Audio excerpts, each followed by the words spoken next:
नमस्कार दोस्तों मुंह का कैंसर या ओरल कैंसर वो कैंसर है जो मुंह या फिर गले के टिश्यूज़ यानी कि ऊतकों में होता है। ये एक प्रकार का सिर और गर्दन का कैंसर है जो कि कैंसरों का एक बड़ा समूह है। मौखिक कैंसर में होठ, जीभ, गाल, मुंह का नीचे का हिस्सा, कठोर और नरम तालू, साइनस और गले के कैंसर शामिल है।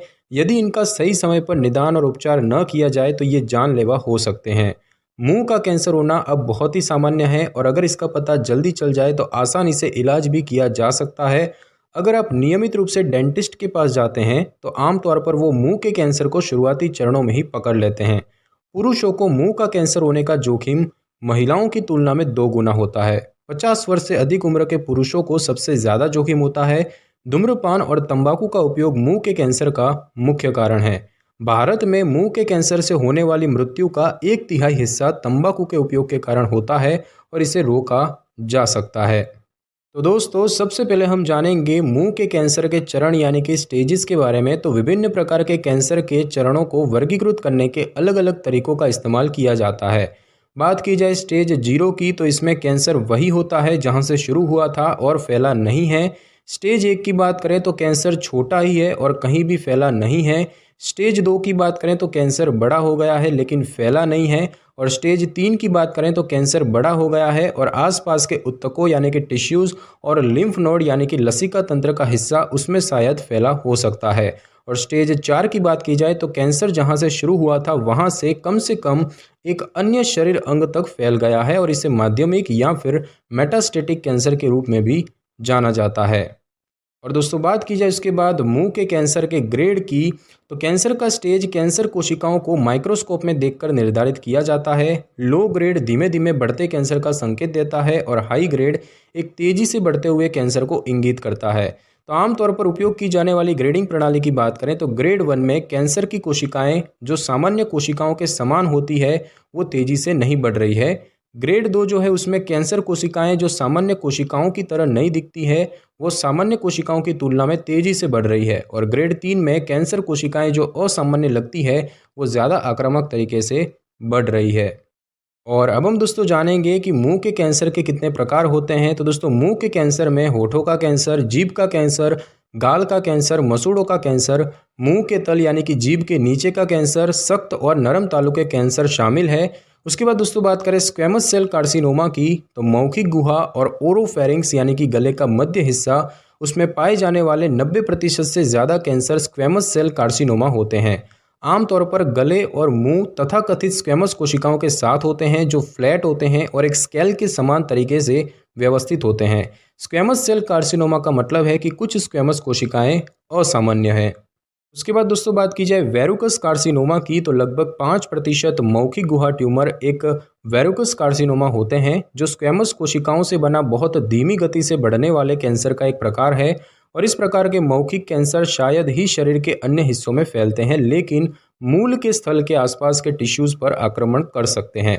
और बात की जाए माइनर सलाइवरी ग्लैंड कार्सिनोमा की तो ये मौखिक कैंसर छोटे लार ग्रंथियों पर विकसित हो सकते हैं जो कि मुंह और गले के स्तर में पाए जाते हैं।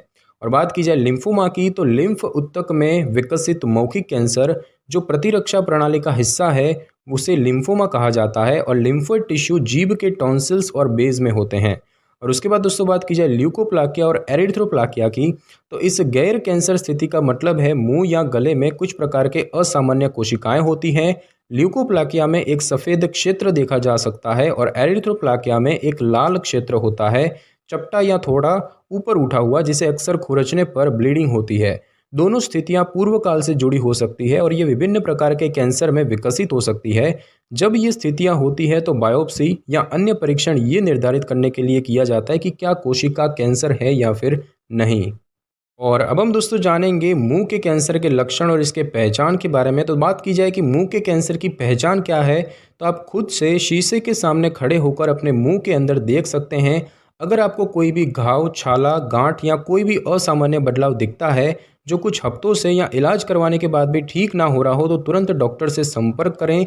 डॉक्टर जो है ये जांच करके पहचान सकते हैं कि ये मुंह के कैंसर की शुरुआत है या फिर नहीं। और दोस्तों बात की जाए मुंह के कैंसर के लक्षणों की तो मुंह का कैंसर हो जाने पर कुछ लक्षण हो सकते हैं जैसे कि ठीक ना होने वाला छाला, मुंह में छाला होता है जो ठीक ना हो रहा हो तो ये मुंह के कैंसर का लक्षण हो सकता है। मुंह में पैच की बात करें तो मुंह में मखमली सफ़ेद लाल या धब्बेदार पैच होना। घाव ठीक ना हो रहा हो जैसे कि चेहरे गर्दन या मुंह पर घाव होना और 2 सप्ताह के भीतर उनका ठीक न होना कैंसर की पहचान हो सकती है। मुंह में दर्द की बात करें तो मुंह में दर्द या परेशानी जो ठीक नहीं होती है वो भी मुंह के कैंसर का सबसे आम लक्षण है। वज़न घटने की बात करें तो अकारण बहुत वज़न घटना कैंसर का संकेत हो सकता है। मुंह में असमान बदलाव की बात करें तो होठ, मसूड़ों या मुंह के अन्य क्षेत्रों में सूजन, गांठ, धब्बे, पपड़ी या कटाव विकसित होना। खून बहने की बात करें तो मुंह से बिना किसी वजह खून बहना।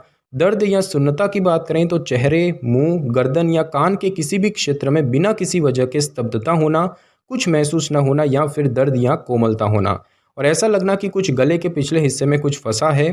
चबाने या निगलने, बोलने या जबड़े या जीभ को हिलाने में कठिनाई होना, घबराहट और आवाज़ में परिवर्तन आना, कृत्रिम दांतों का ठीक से फिट न होना या फिर गर्दन में गांठ होना। तो ये लक्षण जो है ये मुंह के कैंसर में आपको दिख सकते हैं। और अब हम दोस्तों जानेंगे कि मुंह का कैंसर कैसे होता है। तो दोस्तों मुंह का कैंसर तब होता है जब मुंह की कोशिकाओं के डीएनए में परिवर्तन यानी कि म्यूटेशन होता है। म्यूटेशन की वजह से असामान्य कोशिकाएं बढ़ती और विभाजित होती रहती है। असामान्य कोशिकाओं के जमा होने से एक ट्यूमर बन जाता है और ये मुंह का कैंसर होता है। ये स्पष्ट नहीं है कि कोशिकाओं में म्यूटेशन का क्या कारण है, लेकिन डॉक्टरों ने ऐसे कारकों की पहचान की है जो मुंह के कैंसर के खतरे को बढ़ा सकते हैं। तो बात की जाए कि मुंह का कैंसर होने का खतरा किन वजहों से बढ़ जाता है, तो सिगरेट, सिगार, पाइप, गुटखा और किसी भी प्रकार का तंबाकू का उपयोग करना, बहुत ज़्यादा शराब पीना, आपके होठों पर अत्यधिक सूरज का संपर्क रहना, एक यौन संचारित वायरस जिसे कि ह्यूमन पेपिलोमा वायरस यानी कि एचपीवी कहा जाता है, उससे भी मुंह का कैंसर होने का खतरा बढ़ सकता है और साथ ही साथ कमज़ोर प्रतिरक्षा प्रणाली से भी मुंह का कैंसर होने का खतरा बढ़ सकता है। और अब हम दोस्तों जानेंगे कि मुंह के कैंसर से बचने के तरीके क्या हैं। तो दोस्तों सिगरेट, बीड़ी या किसी भी तंबाकू उत्पाद का उपयोग न करें और न ही शराब पिएं। अच्छा और संतुलित आहार खाएं। सूर्य की किरणों के संपर्क में आने से जितना हो सके उतना बचें। जब भी बाहर धूप में जाएं अपनी त्वचा और होठों पर ultraviolet A and B blocking sunscreen का प्रयोग करें। ओरल सेक्स करने वाले युवा लोगों को मौखिक कैंसर होने का जोखिम अधिक होता है। इन सब सावधानियों के अलावा अगर आपको मुंह का कैंसर होने का जोखिम अधिक है, जैसे कि अगर आप सिगरेट या बीड़ी पीते हैं, तो स्वयं ही कुछ जांच करके कैंसर का प्रारंभिक चरण में ही आप पता लगा सकते हैं। जैसे कि 1 महीने में कम से कम एक बार मुख की आत्म परीक्षा करें। तेज रोशनी में आईने के सामने खड़े होकर अपने होठ और अपने मसूड़ों के सामने के हिस्से को महसूस करें। अपने सिर को पीछे झुकाएं और अपने मुंह की ऊपरी परत को देखें और महसूस करें। अपने गाल को खींचें और अपने मुंह के अंदर अपने गालों की परत और पीछे के मसूड़ों को देखें। गर्दन के दोनों तरफ और निचले जबड़े में गांठों या फिर बढ़े हुए लिम्फ नोड्स को महसूस करें।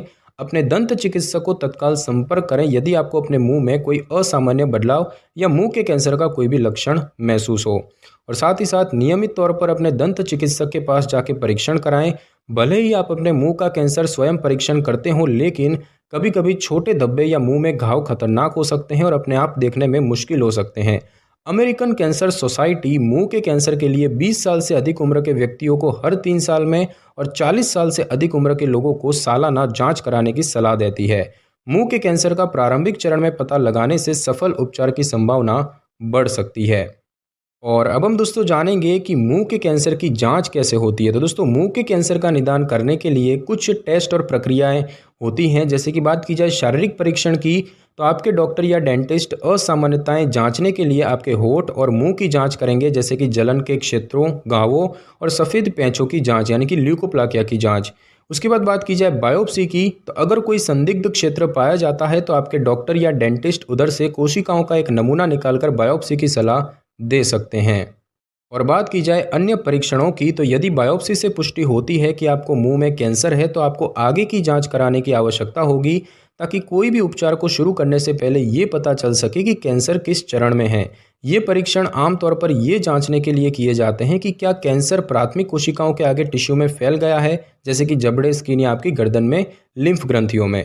और साथ ही साथ इसमें कुछ टेस्ट शामिल हो सकते हैं, जैसे कि X ray, ultrasound scan, MRI scan, कंप्यूटरीकृत टोमोग्राफी स्कैन यानी कि C T scan, positron emission tomography scan यानी कि पीईटी स्कैन। और अब हम दोस्तों जानेंगे कि मुंह के कैंसर का इलाज कैसे होता है। तो दोस्तों मुंह के कैंसर का इलाज कैंसर के स्थान और स्टेज पर निर्भर करता है। उपचार के विकल्प में सर्जरी, विकिरण चिकित्सा, कीमोथेरेपी शामिल है। आपको इनमें से केवल एक या उससे ज़्यादा विकल्पों की आवश्यकता हो सकती है। आपके डॉक्टर तय करेंगे कि आपके लिए क्या उचित रहेगा। दोस्तों बात की जाए सर्जरी की, तो मुंह के कैंसर में अलग अलग प्रकार की सर्जरी की जा सकती है, जैसे कि ट्यूमर को हटाने के लिए सर्जरी। आपके सर्जन ट्यूमर को हटाने के लिए कैंसर वाले और उसके आसपास के कुछ स्वस्थ टिश्यूज़ को हटाते हैं, जिससे कि ये सुनिश्चित हो जाता है कि सभी कैंसर कोशिकाओं को हटा दिया गया है।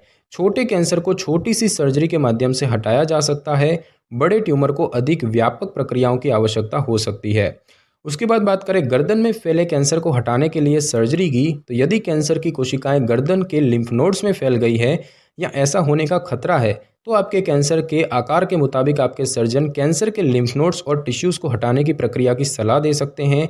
और ये सर्जरी आपके लिम्फ नोड्स में किसी भी कैंसर की कोशिकाओं को निकाल देती है।